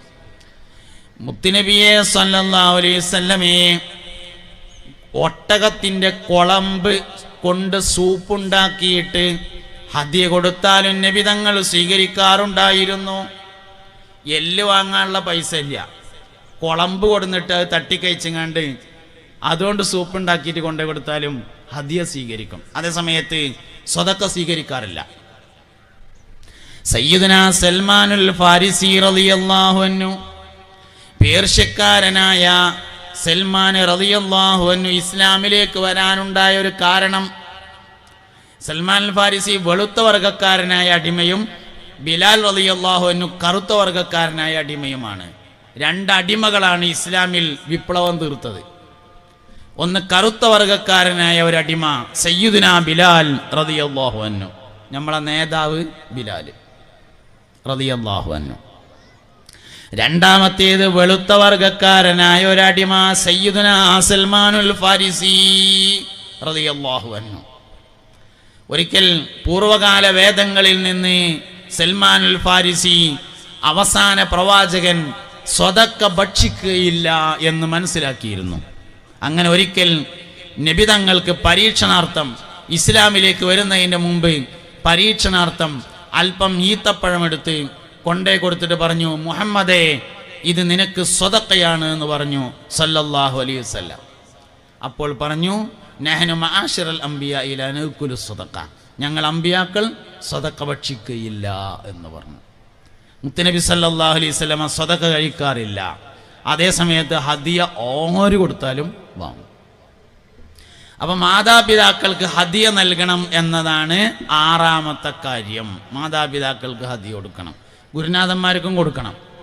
ഇൻഷാ അല്ലാഹ് നാളെ നമുക്ക് നല്ലൊരു പരിപാടി ഉണ്ട് എന്ന് അറിഞ്ഞു സന്തോഷമുണ്ട്. ഹദിയ കൊടുക്കണം. ഹദിയ വളരെ പ്രധാനപ്പെട്ടതാണ്. ഗൾഫിലൊക്കെ പോയി വരുമ്പോൾ ഒന്ന് പോയി കാണണം, എന്തെങ്കിലുമൊക്കെ കൊടുക്കണം. ആവശ്യമില്ലെങ്കിലും കൊടുക്കണം എന്നാണ്. ആവശ്യമുണ്ടെങ്കിൽ മാത്രം കൊടുക്കണേനല്ല ഹദിയ എന്ന് പറയാം. ആവശ്യമില്ലെങ്കിലും കൊടുക്കാം, ആർക്കും വാങ്ങാം, ആർക്കും സ്വീകരിക്കാം. മുത്തുനബിയുടെ വരുമാനം ഹദിയാണ് സല്ലല്ലാഹു അലൈഹി വസല്ലം. നബി സല്ലല്ലാഹു അലൈഹി വസല്ലം തങ്ങളുടെ ജീവിത വരുമാനം എന്തായിരുന്നു എന്നതിൽ നേരിയൊരു അഭിപ്രായ വ്യത്യാസമുണ്ട്. ഭൂരിഭാഗം ആളുകളും പറഞ്ഞിട്ടുള്ളത് ഹദിയയായിരുന്നു നബി സല്ലല്ലാഹു അലൈഹി വസല്ലമയുടെ വരുമാനം എന്നാണ്. അപ്പം അതുകൊണ്ട് 6ാമത്തെ കാര്യം മാതാപിതാക്കൾക്ക് ഹദിയ കൊടുക്കലാണ്. 7ാമത്തെ കാര്യം, അല്പം ദൂരത്താണ് താമസമെങ്കിൽ ഇടയ്ക്കിടെ സന്ദർശിക്കണം. 2 പേരയിലാണ്, തറവാട്ടിൽ നിന്ന് വേറെ പോയി ഒരു പേരയിലാണ്. എല്ലാ ദിവസവും 2 നേരം പോകാൻ പറ്റുമെങ്കിൽ അങ്ങനെ ചെയ്യണം. 1 ഏതായാലും പോകണം. ആഴ്ചയിൽ ഒരു ദിവസം നിർബന്ധമായും വിളിക്കണം. ഗൾഫിലാണെങ്കിൽ ശരിക്കും 1 വിളിക്കേണ്ടത്. ഇല്ലെങ്കിൽ ആഴ്ചയിൽ ഒരു ദിവസം എന്തായാലും ഉമ്മാക്കും അപ്പാക്കും വിളിക്കണം. ഇടക്കിടക്ക് പോയി കാണണം. രാവിലെയും വൈകുന്നേരം കാണാൻ പറ്റുമെങ്കിൽ അങ്ങനെ ചെയ്യണം. നമ്മളെ ബഹുമാനപ്പെട്ട ദാവൂദുൽ ഹക്കീം, ലുക്മാനുൽ ഹക്കീം റളിയല്ലാഹു അൻഹുവിൻ്റെ താരീഖിൽ പറയുന്നുണ്ട്, സയ്യിദുനാ ലുക്മാനുൽ ഹക്കീം റളിയല്ലാഹു അൻഹുവിന് പ്രായമായൊരു ഉമ്മ ഉണ്ടായിരുന്നു എന്നാണ്. എന്നും രാവിലെ ജോലിക്ക് പോകുമ്പോൾ ലുക്മാൻ ഉമ്മാനോട് പറയും, ഉമ്മ, ലുക്മാൻ പണിക്ക് പോവുകയാണ്, വൈകുന്നേരം വരുമ്പോൾ ഉമ്മാക്ക് എന്താ കൊണ്ടുവരേണ്ടതെന്ന് ചോദിക്കും. അതിലുമ്മ എന്തേലും ഒന്ന് പറയും. അങ്ങനെ മൂപ്പര് ആ നീയത്ത് വെച്ചിട്ടാണ് ജോലിക്ക് പോവുക. എൻ്റെ അമ്മക്ക് കടലമുട്ടായി കൊണ്ടുവരാനേ ജോലിക്ക് പോകുന്നു. എന്തൊരു രസമുള്ള നീയത്താകുന്ന നിങ്ങൾ. സംഭവം ചെറിയ വിഷയമാണ് കണ്ടിട്ട് വരില്ല. രാവിലെ അന്ന് ഉമ്മാനോട് ചോദിക്കും, ഉമ്മ വൈകുന്നേരം വരുമ്പോൾ ലുക്കുമ്മ എന്താ കൊണ്ടുവരേണ്ടതെന്ന് ചോദിക്കും. അപ്പം ഉമ്മ എന്തേലും എന്ന് പറയും. കടലമുട്ടായി ഞാൻ പറഞ്ഞ കേട്ടോ, എനിക്കിഷ്ടമുള്ളതുകൊണ്ട് പറഞ്ഞാണ്. ഉമ്മ എന്താ ഇഷ്ടമുള്ള ചോദിച്ചാൽ അത് പറയും. അപ്പോൾ അത് കൊടുന്നു കൊടുക്കും. അങ്ങനെ ഒരു ദിവസം ഉമ്മാക്ക് ഇങ്ങനെ പ്രായം കൂടി വന്നു. പ്രായം കൂടിയപ്പോൾ ചെറിയ അസ്വസ്ഥതയൊക്കെ ഇങ്ങനെ തുടങ്ങി, വർത്തമാനത്തിലൊക്കെ ചെറിയ അവ്യക്തതകളൊക്കെ തുടങ്ങി. അങ്ങനെ ഒരു ദിവസം രാവിലെ ലുക്മാൻ ജോലിക്ക് വേണ്ടി പോയപ്പോൾ ഉമ്മാട് ചോദിച്ചു, ഉമ്മ വൈകുന്നേരം വരുമ്പോൾ ലുക്മാൻ ഉമ്മാക്ക് എന്താ കൊണ്ടുവരേണ്ടതെന്ന് ചോദിച്ചു. അതിൽ പറഞ്ഞു, മോനെ, ഇന്ന് വൈകുന്നേരം വരുമ്പോൾ ഉമ്മാൻ്റെ കുട്ടി സ്വർഗത്തു നിന്നൊരു പൊടി മണ്ണ് കൊണ്ടുകൊണ്ട് പറഞ്ഞു. അപ്പോൾ സയ്യിദുനാ ലുക്മാനുൽ ഹക്കീം റളിയല്ലാഹു അൻഹു തൻ്റെ കാലിൻ്റെ, ഉമ്മാൻ്റെ കാലിൻ്റെ അടിയിൽ നിന്ന് ഒരു പിടി മണ്ണെടുത്ത് കാണ്ടാണ് കൊടുത്തിട്ട് പറഞ്ഞു, തരമ്മ, സ്വർഗത്തിലെ ഒരു പിടി മണ്ണ് ഇത് തന്നെയാണ്. ലുക്മാൻ ഇന്ന് പണിക്ക് പോണില്ല, ഇന്ന് ലുക്മാൻ ജോലിക്ക് പോണില്ല. ലുക്മാൻ എന്നും ജോലിക്ക് പോയാലും ഉമ്മാക്ക് എന്തെങ്കിലും കൊണ്ടുവരാനാണ്. ഇന്ന് ചോദിച്ച സാധനം ഇവിടെ തന്നെ ഉണ്ട്, അതുകൊണ്ട് ലുക്മാൻ ഇന്ന് പണിക്ക് പോണില്ല എന്ന് പറഞ്ഞു. ആ മനുഷ്യൻ തൻ്റെ മകന് കൊടുത്ത ഉപദേശങ്ങൾ പറയാൻ പരിശുദ്ധ ഖുർആനിൽ ഒരു അധ്യായം കൊണ്ടുവന്നിട്ടുണ്ട്, സൂറത്തുൽ ലുക്മാൻ. എന്താ യോഗ്യത? നമ്മളൊക്കെ മക്കളെ ഉപദേശിക്കലുണ്ട്. ലോകത്ത് ഒരുപാട് മനുഷ്യന്മാർ മക്കൾക്ക് വയലറിന് കൊടുക്കുന്നുണ്ട്, അതൊന്നും ഖുർആനിലില്ല. ഒരു മനുഷ്യൻ തൻ്റെ മകന് കൊടുത്ത ഉപദേശങ്ങൾ പറയാൻ വേണ്ടി പരിശുദ്ധ ഖുർആനിൽ ഒരു അധ്യായം കൊണ്ടുവന്നു, സൂറത്തുൽ ലുക്മാൻ. ആ മനുഷ്യൻ്റെ പ്രത്യേകത ഇതായിരുന്നു എന്ന് അദ്ദേഹത്തിൻ്റെ താരീഖിൽ കാണും. അതുകൊണ്ട് ഇടയ്ക്കിടെ ഉമ്മാനും വാപ്പാനും സന്ദർശിക്കണം. രാവിലെ വൈകുന്നേരം പറ്റുമെങ്കിൽ അങ്ങനെ, ദിവസത്തിലൊരിക്കൽ അങ്ങനെ, 1 എന്തായാലും വേണം. ആഴ്ചയിലൊരിക്കൽ വിളിക്കണം. അതിനായിട്ട് വരണം. ഒരു 8 ദിവസത്തെ ഒഴിവുണ്ട്, ഉമ്മാനൊന്ന് കാണാലോ എന്ന് കരുതിയിട്ട് അതിനായിട്ട് വരണം. ഗൾഫിൽ ചെന്നിട്ട് കുട്ടികളോടൊക്കെ എന്താ വർത്താനം എന്ന് ചോദിച്ചാൽ പറയും, അൽഹംദുലില്ലാഹ് സുഖമാണ് പറയും. ഫാമിലിക്കൊക്കെ സുഖമല്ലേ എന്ന് ചോദിച്ചാൽ പറയും, അൽഹംദുലില്ലാഹ് ഒക്കെ റാഹത്താണ്, ഫാമിലിയൊക്കെ ഇവിടെ ഉണ്ട് പറയും. ഉമ്മയൊക്കെ ഇവിടെ ഉണ്ടോയെന്ന് ചോദിച്ചാൽ പറയും ഇല്ല ഉമ്മ നാട്ടിലാണ് പറയും. ഓൻ്റെ ഫാമിലിയിൽ ഉമ്മയില്ല എന്നാ ഓൻ്റെ വിചാരം. നിങ്ങൾക്ക് മനസ്സിലായില്ല. നമ്മളീ ഫാമിലി എന്ന് പറഞ്ഞാൽ പെണ്ണുങ്ങളും കുട്ടികളും ഓനും മാത്രമാണെന്നാണ് വിചാരിച്ചത്. ഒരു പക്ഷേ ഫാമിലി എന്ന പ്രയോഗത്തിന് സാങ്കേതികമായ അങ്ങനെ ആയിരിക്കും അർത്ഥം, എനിക്കറിയില്ല. ഏതായാലും നമ്മൾ ഉദ്ദേശിക്കുന്ന ഫാമിലി പറഞ്ഞാൽ ഉമ്മയും വാപ്പിയുണ്ട്. അപ്പം അതുകൊണ്ട് മാതാപിതാക്കളെ ഇടയ്ക്കിടയ്ക്ക് സന്ദർശിക്കുക എന്നത് നമ്മൾ എപ്പോഴും ശീലമാക്കേണ്ട കാര്യം. അതാണ് മാതാപിതാക്കളും മക്കളും തമ്മിലുള്ള ബന്ധം സുദൃഢമാകുന്നതിന് ഏഴാമതായി ചെയ്യേണ്ടുന്ന കാര്യം. എട്ടാമത്തെ കാര്യം, മാതാപിതാക്കളിലൂടെ ചെന്നു ചേരുന്ന കുടുംബ ബന്ധങ്ങളെ ചേർക്കലാണ്. ഇമ്മാൻ്റെ ആൾക്കാർ, ബാപ്പാൻ്റെ ആൾക്കാർ, അങ്ങനെ മാതാപിതാക്കളിലൂടെ ചെന്ന് ചേരുന്ന കുടുംബ ബന്ധങ്ങൾ, അതിന് പ്രത്യേകമായ പരിഗണന കൊടുക്കുക. എൻ്റെ ഉമ്മാൻ്റെ ഉമ്മ, ഉമ്മാൻ്റെ അളായമ്മ, ഉമ്മാൻ്റെ വാപ്പ, വാപ്പാൻ്റെ വാപ്പ, വാപ്പാൻ്റെ അളാപ്പ, വാപ്പാൻ്റെ മൂത്താപ്പ, എൻ്റെ വാപ്പാൻ്റെ അമ്മോൻ്റെ മോനാണത്. അങ്ങനെ മാതാപിതാക്കളിലൂടെ ചെന്ന് ചേരുന്ന കുടുംബങ്ങൾക്ക് പരിഗണന കൊടുക്കുക. അത് മാതാപിതാക്കളുമായിട്ടുള്ള ബന്ധം ഊട്ടിയുറക്കാൻ വളരെ അത്യാവശ്യമായിട്ടുള്ള കാര്യമാണ്. 9ാമത്തെ കാര്യം, മാതാപിതാക്കൾ മരണപ്പെട്ടാൽ അവരുടെ വസിയ്യത്തുകൾ നിറവേറ്റലാകുന്നു. വാപ്പാൻ്റെയും ഉമ്മാൻ്റെയും വസിയ്യത്ത് നിറവേറ്റാം. 10ാമത്തെ കാര്യം, വാപ്പ ഉമ്മ എന്ന ബോധം മരണം വരേക്കും നിലനിർത്തലാകുന്നു. അതായത് എൻ്റെ വാപ്പ എന്ന ബോധം എനിക്കുണ്ടായിരിക്കേണ്ടത് വാപ്പ മരിക്കുന്നത് വരെയല്ല, ഞാൻ മരിക്കണ വരെയാണ്. വാപ്പയായിരിക്കേണ്ടത് വാപ്പ മരിക്കോളല്ല, മകൻ മരിക്കോളാണ്. ഉമ്മയായിരിക്കേണ്ടത് ഉമ്മ മരിക്കുന്നത് വരെയല്ല, മകൻ മരിക്കുന്നത് വരെയാണ്. വാപ്പ ഉമ്മ എന്നീ ബോധങ്ങൾ മരണം വരേക്കും നിലനിർത്തിപ്പോരലാണ്.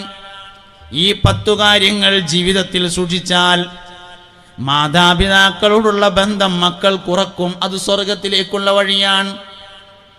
ഇമ്മാനെയും അല്ലാഹു തആല സ്വർഗവുമായി ബന്ധപ്പെടുത്തിയിട്ടുണ്ട്. വാപ്പാനെയും മുത്തുനബി സല്ലല്ലാഹു അലൈഹി വസല്ലം സ്വർഗവുമായി ബന്ധപ്പെടുത്തിയിട്ടുണ്ട്. അൽ ജന്നത്തു തഹ്ത അഖ്ദാമിൽ ഉമ്മഹാത്ത്, ഉമ്മാനെ സ്വർഗമായിട്ട് ബന്ധപ്പെടുത്തി. അൽ വാലിദു ഔസതു അബ്വാബിൽ ജന്ന, വാപ്പാനെ സ്വർഗവുമായി ബന്ധപ്പെടുത്തി. ഇമ്മാനെയും മുത്തുനബി സ്വർഗവുമായി ബന്ധപ്പെടുത്തി. വാപ്പാനെയും പുണ്യനബി സല്ലല്ലാഹു അലൈഹി വസല്ലം സ്വർഗവുമായി ബന്ധപ്പെടുത്തി. ഇതാണ് വളരെ പ്രധാനപ്പെട്ട ഒരു ബന്ധം. ഇങ്ങൊരു ബന്ധമുണ്ട്, രക്തബന്ധം എന്ന് പറയുന്ന ബന്ധം. ജ്യേഷ്ഠന്മാര്, അഞ്ചന്മാര്, എളാപ്പാര്, മൂത്താപ്പാര്, കാരണന്മാര്, അമ്മമാര്, ഇങ്ങനെയുള്ള രക്തബന്ധം. ജ്യേഷ്ഠനും അനുജനും തമ്മിലും ഉണ്ടാത്തവരുണ്ടെങ്കിൽ നിർബന്ധമായും യൂസുഫ് നബിയുടെ കഥ വായിക്കണം എന്നാണ്. യൂസുഫ് നബി അലൈഹി ഇസ്ലാമിൻ്റെ കഥ ബുക്ക് വാങ്ങാൻ കിട്ടും. ബുക്ക് സ്റ്റാളിൽ പോയിട്ട് ചോദിച്ചാൽ മതി. ഏറിയ 25 റുപ്യ, ഏറിയ 25 റുപ്യ കിട്ടും. യൂസുഫ് നബിയുടെ കഥ ജ്യേഷ്ഠനും അഞ്ചനും ഉണ്ടാത്തവരുണ്ടെങ്കിൽ വായിക്കണം. പെരുന്നാൾക്ക് കൂടിയും പായസം കുടിക്കാൻ പോകാത്തവരുണ്ടെങ്കിൽ വായിക്കണം.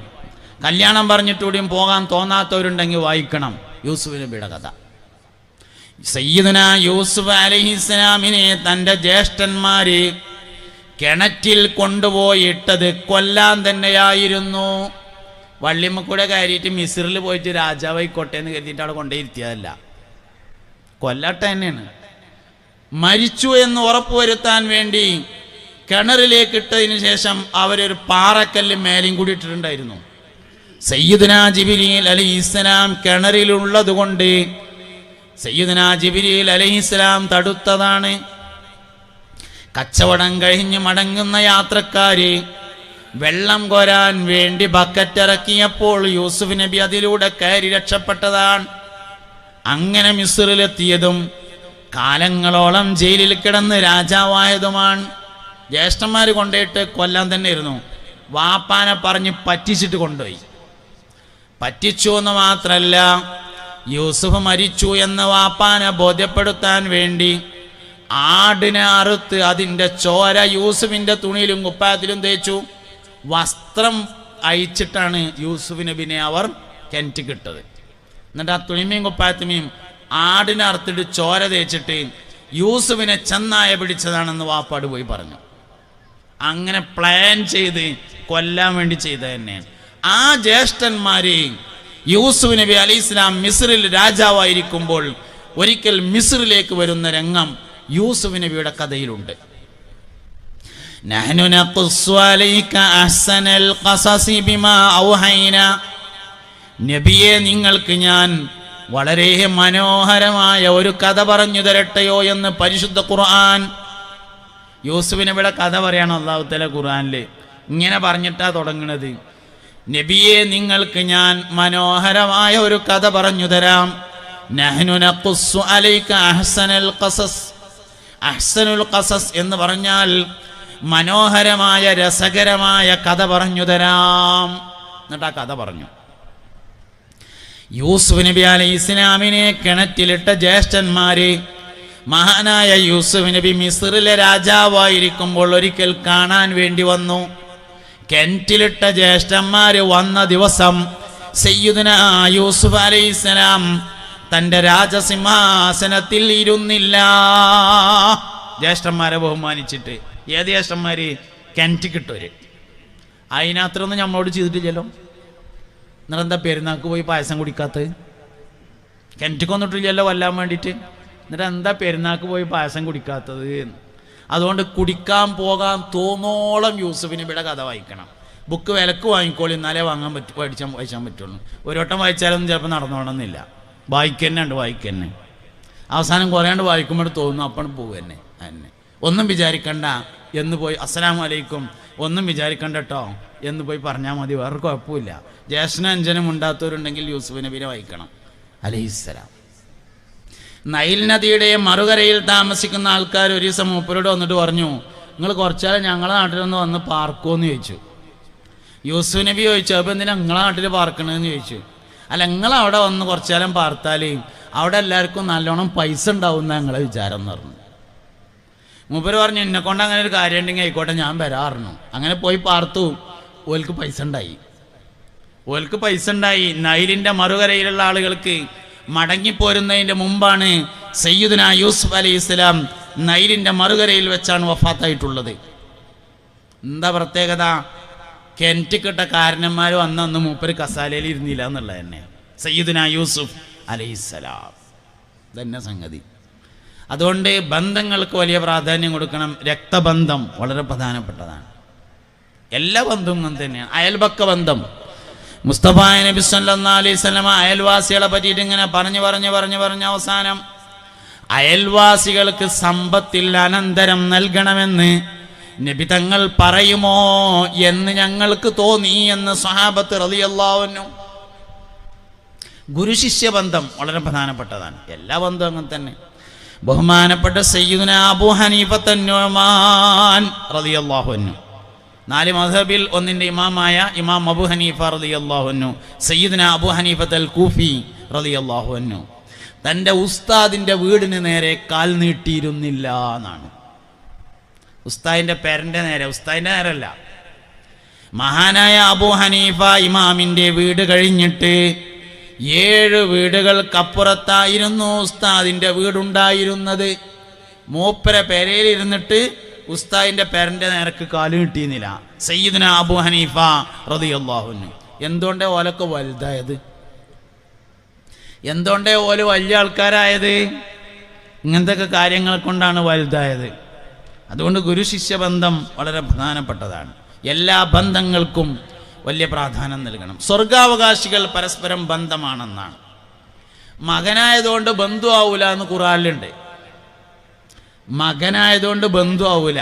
ബന്ധു ആവണമെങ്കിൽ സ്വാലിഹിൻ്റെ ബന്ധു സ്വാലിഹും, ഫാസിഖിൻ്റെ ബന്ധു ഫാസിഖും, മുഅ്മിനിൻ്റെ ബന്ധു മുഅ്മിനുമാണ്. എവിടെ ഉണ്ട്? നൂഹ് നബിയുടെ കഥയിലുണ്ട് പരിശുദ്ധ ഖുർആനിൽ. നൂഹ് നബി അലൈഹി ഇസ്ലാമിൻ്റെ കാലത്ത് വെള്ളപ്പൊക്കം ഉണ്ടായി. എല്ലാവരും കപ്പലിൽ കയറി. നൂഹ് നബി അലൈഹി ഇസ്ലാമിൻ്റെ മകൻ മാത്രം കയറിയില്ല. അവസാനം സയ്യിദുനാ നൂഹ് അലൈഹി ഇസ്ലാമും വിശ്വസിച്ച ആൾക്കാരും കപ്പലിൽ കയറിയിട്ട് ഒഴുകി നടന്നു. ആകാശത്ത് നിന്ന് മഴ വർഷിച്ചു, ഭൂമിയിൽ നിന്ന് രക്തം ഉറവ പൊട്ടി. അങ്ങനെ തിരമാലകൾ വാപ്പാന്റെയും മകന്റെയും ഇടയിൽ മറയിട്ടു. വഹാല ബൈനഹുമൽ മൗജു ഫകാന മിനൽ മുഗ്റഖീൻ. തിരമാലകൾ വാപ്പാന്റെയും മകന്റെയും ഇടയിൽ മറയിടുകയും അങ്ങനെ മകൻ മുങ്ങി മരിക്കുകയും ചെയ്തു. കപ്പലിൽ നിന്ന് ഇറങ്ങിയ നൂഹ് നബി അലൈഹിസ്സലാം അള്ളാഹുവിനോട് തൻ്റെ മകന്റെ കാര്യത്തിൽ പരാതി പറഞ്ഞപ്പോ, സങ്കടം പറഞ്ഞപ്പോ അള്ളാഹു പറഞ്ഞു, ഇന്നഹു ലൈസ മിൻ അഹ്ലിക നൂഹേ, അവൻ എൻ്റെ കുടുംബമല്ലല്ലോ എന്ന് പറഞ്ഞു. എന്തിനാ അവൻ്റെ കാര്യത്തിൽ ഇത് സങ്കടപ്പെടുന്നത്? നൂഹേ, ഇന്നഹു ലൈസ മിൻ അഹ്ലിക, അവൻ നിന്റെ കുടുംബമല്ലല്ലോ. ഇന്നഹു അമലുൻ ഗൈറു സ്വാലിഹ്, അവൻ സൽക്കർമ്മം പ്രവർത്തിക്കാത്തവനല്ലേ എന്ന് പരിശുദ്ധ ഖുർആൻ സൂറത്ത് ഹൂദിലുണ്ട്. ഇന്നഹു ലൈസ മിൻ അഹ്ലിക ഇന്നഹു അമലുൻ ഗൈറു സ്വാലിഹ് ഫലാ തസ്അൽനി മാ ലൈസ ലക ബിഹി ഇൽം ഇന്നി അഹ്ദുക അൻ തകുന മിനൽ ജാഹിലീൻ. ഫലാ തസ്അൽനി, നൂഹേ നീ എന്നോട് ചോദിക്കരുത്, മാ ലൈസ ലക ബിഹി ഇൽമുൻ, വിവരമില്ലാത്തത് പറയരുതേ. അവൻ നിന്റെ കുടുംബമല്ല, അവൻ സൽക്കർമ്മം പ്രവർത്തിക്കുന്നവനല്ല, അവൻ ദുഷ്കർമ്മം പ്രവർത്തിക്കുന്നവനാണ്. സ്വന്തം മകനെ പറ്റിയിട്ടാണ് ഈ പറഞ്ഞത്.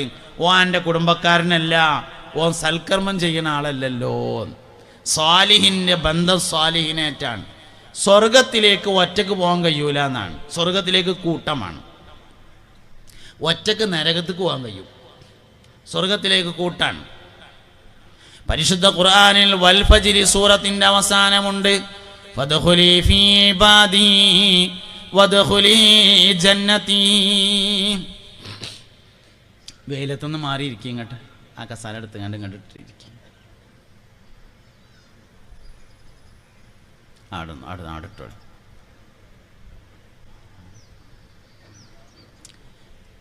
ഓക്കെ, ഇൻഷാ അല്ലാഹ്. അല്ലാഹു സുബ്ഹാനഹു വ തആല നമ്മളൊക്കെ നല്ല മനുഷ്യന്മാരിൽ ഉൾപ്പെടുത്തട്ടെ. നിഴലും വെയിലും ഒരുമിച്ച് കൂടുന്ന സ്ഥലത്ത് ഇരിക്കാൻ പാടില്ല എന്നാണ്. അത് പിശാചിൻ്റെ മഖാമാണെന്ന്. നിഴലും വെയിലും കൂടി ഒരുമിച്ച് കൂടുന്ന സ്ഥലം. അപ്പോൾ അതുകൊണ്ട് അങ്ങനത്തെ നിന്നൊക്കെ മാറിയിരിക്കണം. സ്കൂളിലോ മദ്രസയിലൊക്കെ ആണെങ്കിൽ കുട്ടികളെ അങ്ങനത്തെ സ്ഥലത്ത് നിന്ന് മാറ്റിയിരുത്തണം എവിടെയാണെങ്കിലും. അല്ലാഹു നാഫിയായ ഇൽമ തരട്ടെ, സന്തോഷത്തിലും റാഹത്തിലും ആക്കി തരട്ടെ. അപ്പോൾ സ്വാലിഹായ മനുഷ്യൻ്റെ ബന്ധു എന്ന് പറയുന്നത് സ്വാലിഹായ മനുഷ്യനാണ്. കാഫിറിൻ്റെ ബന്ധു കാഫിറാണ്, മുഅ്മിൻ്റെ ബന്ധു മുഅ്മിനാണ്. فأما من أوتي كتابه بيمينه فسوف يحاسب حسابا يسيرا وينقلب إلى أهله مسرورا. നന്മ മുൻതൂക്കമായ ആളുകൾക്ക് അവരുടെ ഏട് വലത് കൈയിൽ മുൻവശത്ത് നൽകപ്പെട്ടാൽ ഫസൗഫ യുഹാസബു ഹിസാബൻ യസീറ, ഒരു ചെറിയ വിചാരണ അവർക്ക് നേരിടും. അതിനുശേഷം വയൻഖലിബു ഇലാ അഹ്ലിഹി മസ്റൂറ, അവൻ്റെ ബന്ധുക്കളിലേക്ക് അവൻ ചെന്ന് ചേരും. സ്വർഗാവകാശിയുടെ ബന്ധു സ്വർഗാവകാശിയാണ്. അതാണ് നമ്മൾ പള്ളിയിൽ നിസ്കരിക്കാൻ വരുന്ന ആൾക്കാർക്ക് വഴിതെറ്റൂല എന്ന് പറയുന്നതിൻ്റെ കാരണം.